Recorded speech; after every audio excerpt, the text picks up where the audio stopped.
story is, it's not really written by any individual other than the Holy Spirit. It's just the Bible that's been put in chronological order and in a narrative fashion, because that's the way our Americanized Western minds work a little bit.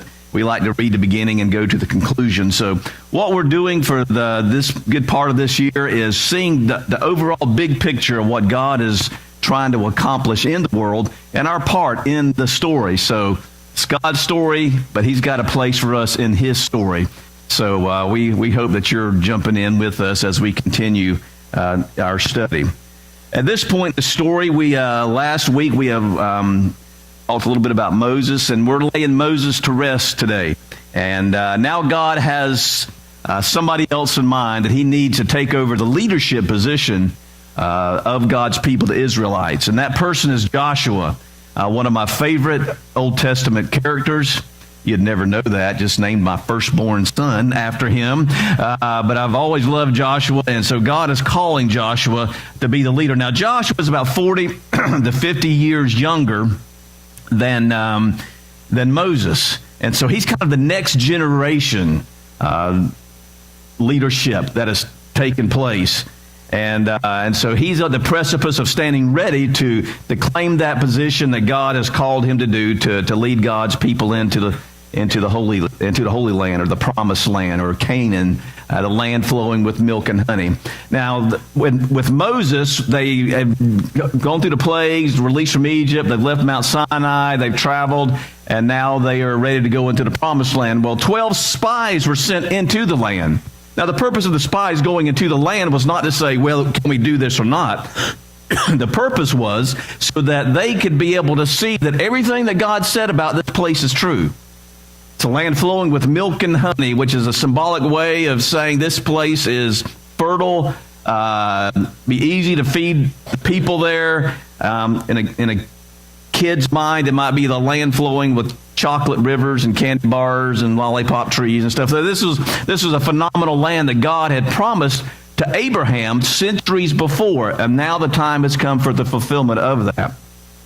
Well, the 12 spies go in, and 10 of the spies come back, and this is what they had to say. It says, we went into the land to which you sent us, and it does flow with milk and honey. It's just like you said, Moses, and even further back, Abraham, to what God has said. And here's the fruits. They brought it out. And there were clusters of grapes and everything, and they said, this is what this land has. But, oh goodness, here we go again. But the people who live there are powerful, and the cities are fortified and very large. All the people we saw there were of great size. They were genetically superior to them. We seemed like grasshoppers in our own eyes, and we looked the same to them. It says we went into this place, and you should have seen the cities that were there. They were fortified. They were established. They had walls. We're just a nomadic people, been in slavery for over 430 years. And you should have seen the size of these people. We looked like bugs compared to them. And they looked at us. We could tell by the look in their eyes that they thought the same thing. Who are these buggy-looking people? And so they come back and they tell Moses and they tell all the assembly, look, we can't do this. This task is too much. The walls are too big. It's impenetrable. There's nothing we can do about it. But 2 of the spies came back. Joshua and his cohort, Caleb, said, no, wait a minute, we can do this. God has promised this land to us. We can do it. Let's take it. Let's go. But unfortunately, the 10 influenced the crowd, and so they won out. Well, God was not too happy about that. He had promised it for centuries. He had performed mighty works of miracles among the people. He had sent plagues. He had done everything possible to display his power. And now the chance for them to fulfill what God had promised to them, it was theirs for the taking. And all of a sudden, fear and lack of faith just messed everything up. So now, God says, okay, you don't want to go in? You won't go in. Anybody that's the age of 20 and older, you're not going into the Promised Land. So what we're going to do is I'm going to send you out into that desert there in the Sinai Peninsula, and you're just going to wander and wander and wander around for 40 years until that last person dies off of the age of 20 that didn't have the faith to go in, except for Joshua and Caleb, because they had the faith to go in. This is where we pick up the story.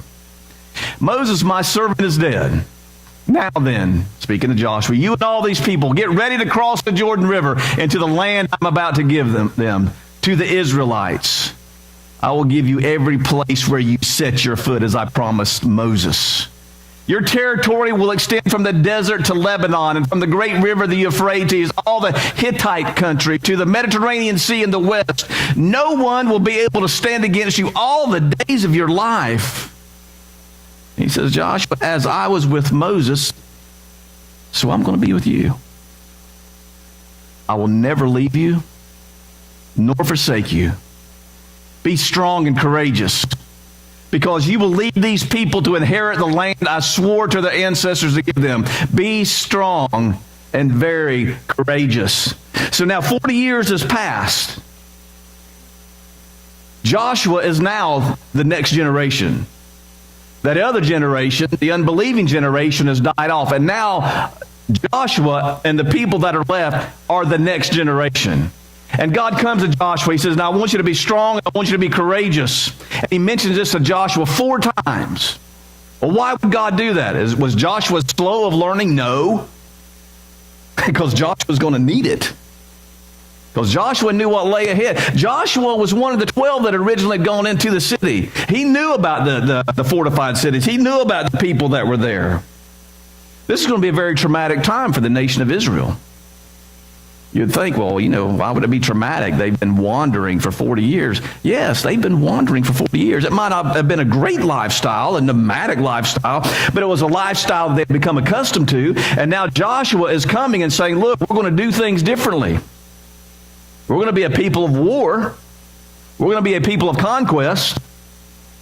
And we've just got to trust God as we go into this land. So now they get a second chance. What would be their response? God is doing for Joshua what he does for us. He prepares us. He said God was preparing him by continuing to tell him, say, Joshua, just be strong, be courageous. God is now for us preparing us for what's going to be required later. You ever had something, maybe a conference that you'd gone to or experience in your life, or even a sermon or a message that a little bit later in your life you face a situation and all of a sudden it clicks that what you had heard or experienced before helped prepare you for that moment? There's no doubt in my mind that for many of you, maybe this week even, that today and what we're singing about and what we're talking about and what we're sharing is going to be something that you're going to face, you're going to deal with, some kind of obstacle in your life that you maybe never anticipated that you were going to have to deal with, that you're going to have to deal with it. And today is preparing you for that. Might be the reason that you're right here this morning, is that God is setting you up to let you know and to prepare you for what's is going to happen. There's always obstacles. There's always experiences. And the first thing that the Israelites had to face when they went into Jericho and into the Promised Land was a city called Jericho, an established city. And God is giving them a heads up. And when they get to Jericho, they're going to see that massive wall. And Jericho was one of the most fortified cities from what we've discovered archaeologically of the ancient world. They not only had one wall that surrounded the city. I'm sure that the Jerichoites, made the Hittites build the wall, to keep the immigrants in. Never mind. Anyway, there were not only one wall. You got it anyway, didn't you, Flynn? There were two walls. There was an outer wall that was archaeologically over 6 feet wide, and then there was an inner wall over 12 feet wide, and it was extremely high, and there would be guards that would be marching on both of the walls, keeping on. So when they get there, it's like, oh my God, they couldn't go over it. They couldn't go through it. What a wall. What in the world were they going to do? It's intimidating. Let's pause for a moment and consider that maybe is some intimidating walls in our lives. Maybe some health news that you recovered this week that you didn't expect. Or a relationship that seems to be beyond repair and you don't know what you'll be able to do to repair it. Or maybe there's a person that you've been trying to reach out to that y'all just are like sandpaper when you're around each other and you just can't seem to get over that wall. And you come to it and you're exasperated, you're intimidated, you just don't see like there's any other way. God prepared the Israelites. He told them to be strong and be courageous. And maybe God is telling you to do the same thing, that God's going to help you to overcome that wall. It might not be easy. It might be something that you face with fear and trembling, but God has said, I'm going to be with you. And God speaks to Joshua. And I want you to pay very close attention to what God says to Joshua before they even face this city. And then the Lord said to Joshua, see, I have delivered Jericho into your hands along with its kings and its fighting men. I can see Joshua, God is saying, it's yours. I've delivered it. I can see Joshua looking over at Caleb. Am I getting something wrong here? We're on the outside of the wall, and they're on the other side of the wall, and there's thousands of people, and they've got soldiers up there, and God is speaking like it's the battle is already over with. Yep. That's what God was saying. You see, courageous faith is speaking of what hasn't happened as if it already has.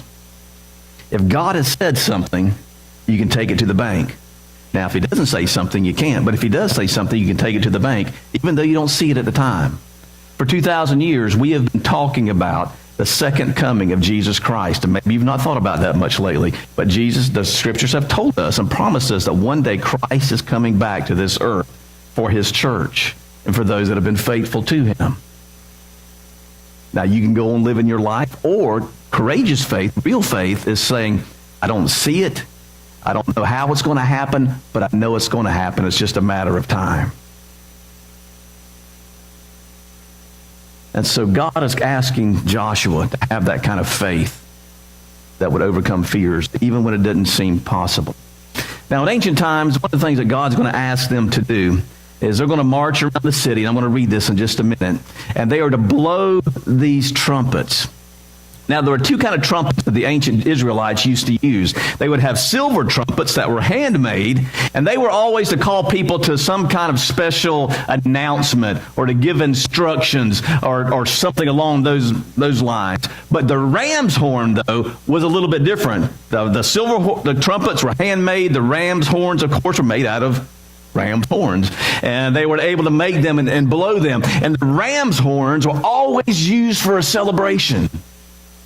They weren't used for announcing things. It was used in praise, and it was used in worship of what God had done and was continuing to do. So whenever you heard the ram's horn, you knew it was party time. And so God calls his people, and he says this. He says, stand along and blast on the trumpets. After you march around every day, you blow the trumpets. And on the seventh day, you march around 7 times. And he goes, I want you to blow those trumpets. And we know that they are trumpets because if you back up in verse 3, and I'm going to read a little bit, it says they were ram's trumpets. Then the wall of the city collapsed. Why the ram's trumpets? Because it was not an announcement of something that was going to happen. It was not a call to war. It was a call of celebration of something that in God's mind had already taken place. It was no war. The battle was already won, even though the first conflict had not taken place. So it was a celebration of what God was doing and was going to do. I want you to use just your imagination this morning, and I want you to listen to these ram's horns and just picture in your mind the Israelites as they are preparing to enter Jericho. So let's listen.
It was party time.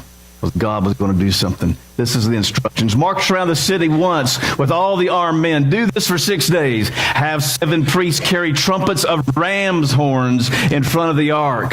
And on the 7th day, march around the city 7 times with the priests blowing the trumpets.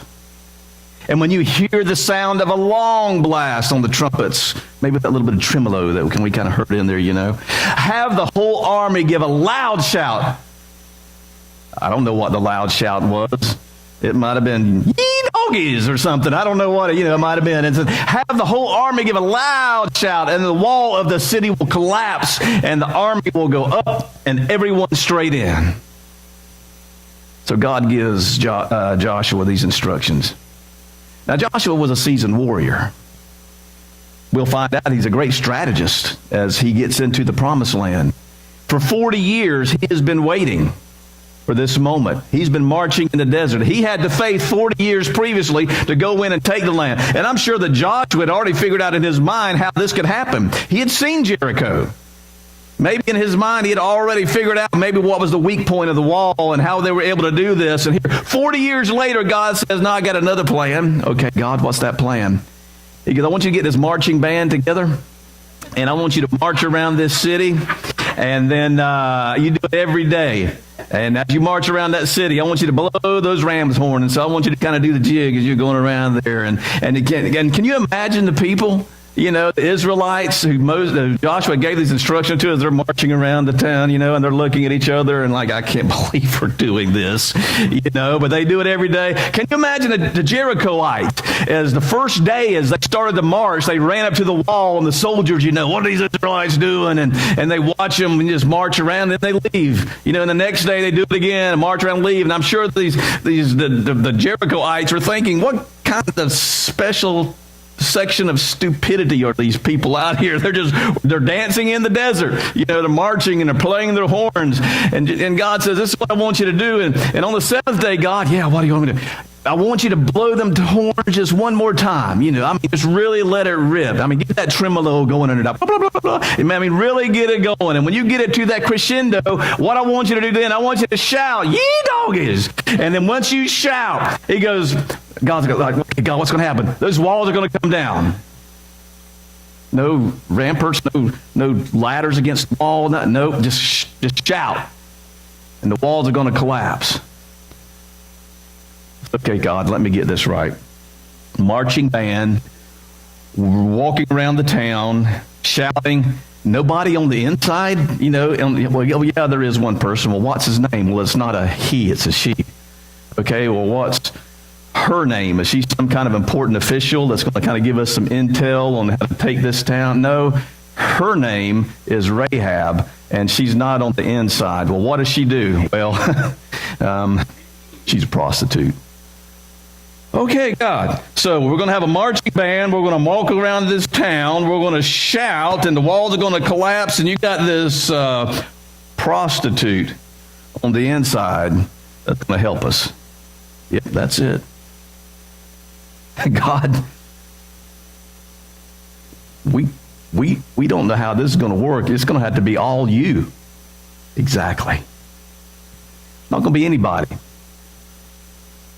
that could take credit for this other than God. You see, faith, and I'm sure that Joshua had his anxiety as he started to deliver this plan and as they started to execute this plan. Because if it doesn't work out, he's going to look extremely foolish in front of 1 million or 2 people. But he follows God's plan. And a lesson for us this morning is that when you follow God's plan, it doesn't mean that sometimes there's not fear attached to it. As a matter of fact, if there's not a little bit of fear, I wonder if you really have that much faith, because faith is kind of stepping out sometimes in the unknown. Now, there's a fine line between faith and foolishness. If God says it, then do it. If God doesn't say it, then don't do it. And just because you want to doesn't mean that it's God's will. And sometimes we get our want to mixed up with what God is asking us. We want something so bad, well, surely God, wants me to do this. No, just because you want to doesn't mean anything. You might want to fly, but I would recommend that you don't jump off a building thinking that God's going to help you fly, unless God says, I'm going to make you fly. And I'm pretty sure God's not going to do that, because I don't see any major purpose for you being able to personally fly without the means of an airplane. But one thing that we can learn is that faith isn't the absence of fear. As a matter of fact, courage or faith isn't the absence of fear, but it's often moving forward in spite of the fear. Now, what we usually do when we face uncomfortable situations in our life and when we get out of our comfort zone, we avoid things, don't we? That person that you don't get along with, what do? Well, I'm just going to avoid them. I'm going to give you a confession this morning. Just a few years ago, there was an individual that I avoided all the time. I'm not going to tell you his name.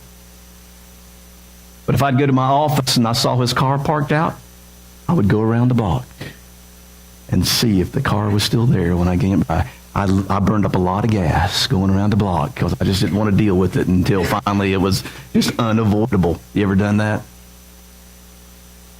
You just don't want to deal with the kids. You don't want that confrontation. You're just tired. So what do? You just turn up the remote on the television a little bit louder. You don't want to deal with your financial difficulties. What do? Well, when that bill comes in, you just kind of shove it to the side because you just don't want to deal with it. And when courage is called for, we tend to just avoid it. Now, it's kind of interesting that Joshua was a part of the younger generation that says we can do this. We can take the land previously. Now Joshua is the older generation. And by and large, the older you get, the less risks you take. There's something about it.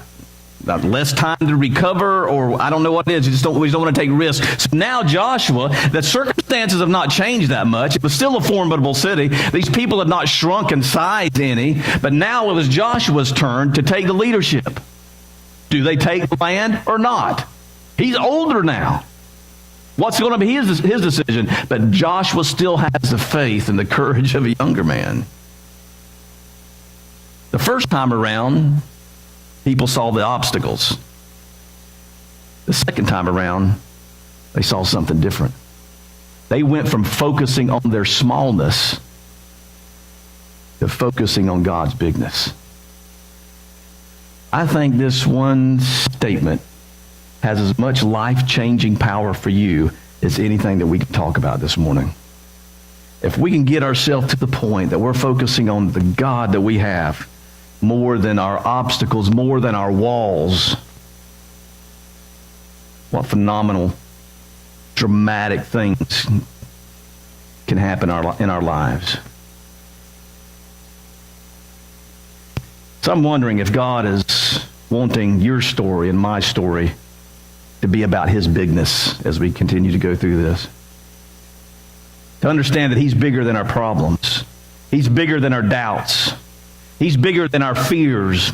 He's bigger than our regrets. He's bigger than our shame. He's bigger than the wall that's in front of you that you have right now this morning or that you're going to face. To help us understand the bigness of God, the great prophet Isaiah had this to say. He said, "Who has measured the waters in the hollow of his hand?" We know that 2/3 of the earth is covered by water. Some of it 6 miles deep. It would crush a submarine and get down to the depths of some of these oceans. But who can hold that in the palm of his hand?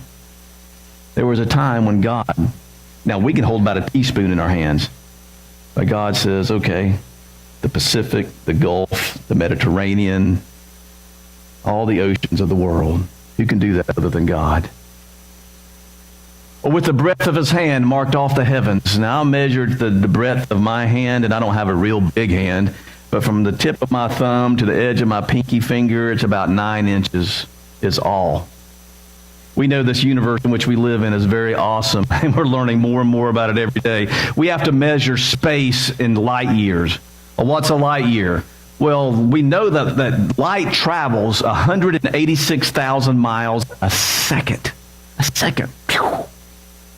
And our universe is so vast, we have to think of it in terms of light years. How fast, at 186,000 a second, in a year's time can light travel, which is almost 6 trillion miles. The closest star past our sun is 4.5 light years, light traveling for 4.5 years. And we're just one small little galaxy in this massive universe. God said, I've got it measured. With whom then can you compare God? And we allow our problems to overwhelm us because we just don't know whether God can really do it. What would happen if we took our eyes off of our smallness and put it on God's bigness? Deep down, I think all of us want to be strong and courageous. I don't know that any of us says, nope, I want to go through life fearful. Well, how do we get this? How do we become strong and courageous? Do we play Eye of the Tiger over and over and over again until we finally get it? How do we do it? We pray. We pray that God would give us the eyes to see and the heart to understand, to be known as a people that totally depend upon God. That's what I want for North Point, is that we're seen as a people that's totally dependent upon God. And when we can do that, we can change the city. I like what somebody said about courage. Courage is fear that said its prayers. Courage is not something that we can kind of just drum up within ourselves. It's something that's found in God. Now, Satan is going to come and say something like things like this. These different sentences are 5 words, and see if any of them resonate with you this morning. As Satan tells us, well, it's just too late for you. Can't use you. God can't use you. You messed up too much. No one will ever want you. It's never going to happen. You'll just fail again. You're never going to change. You failed as a mom. You're just like your dad. God doesn't love you anymore. It will be like this forever. You've wasted too much time. You're on your own. God is done giving you chances. Any of those 5-word sentences robbed you of courage? Well, I've got 5 words to replace those others. And it's this: I will be with you. The God that spoke to Joshua is the God that speaks to us today. Well, Tom, I'm a New Testament person. It's way back in the Old Testament. Okay. Jesus told you would it be better? Jesus says this: that I did not put on there, so you're going to have to take my word on this one. Jesus said, I will be with you always. Matthew 28:20. You are not alone. Our strength, it's because God is with us. And He is bigger. He's bigger. There's not a wall. There's not a fortress. There's not a thing in your life that God is not bigger than. So let's broaden our understanding of God. Let's broaden our horizon of what God wants to do in our lives, and understand that as we focus on God's bigness, our small problems shrink and shrink and shrink as we depend upon God, as we seek Him in all things. Our Heavenly Father,